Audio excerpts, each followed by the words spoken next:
you feel justified in not forgiving. That's a very worldly and also logical and reasonable perspective to have when you've been wronged or hurt in any way, especially by a family member or especially by someone you was close to you, someone you knew and trusted.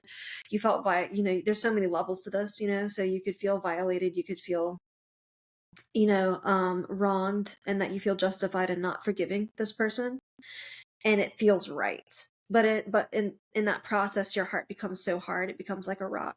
And that a long time ago, I know we're entering into personal waters here, but that was kind of one of the things that God showed me. That's around the time frame I was in my early 20s, and the Lord was showing me like, there's a process to this, and I'm going to help you. And he gave me an image of my heart. I laugh at this now. And he showed me an image, and I saw a rock, Krista. And I was like, oh my gosh. I was like, why are you showing me an image of a rock? I was like, is this my heart? And he said, no, Jen. He was just so delicate. The Lord was so delicate. He said, no, look. And he was chipping away at it. And then part of the rock, the exterior, it actually fell off. And I could see a ruby. And he went, that's your heart, and that's what I'm after.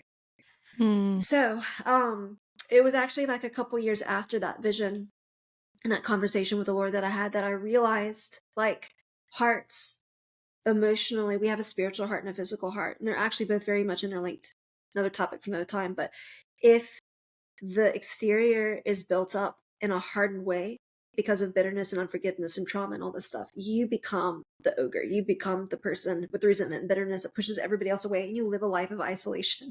You live a life of anger and resentment and despair, and you never become the person that God created you to be.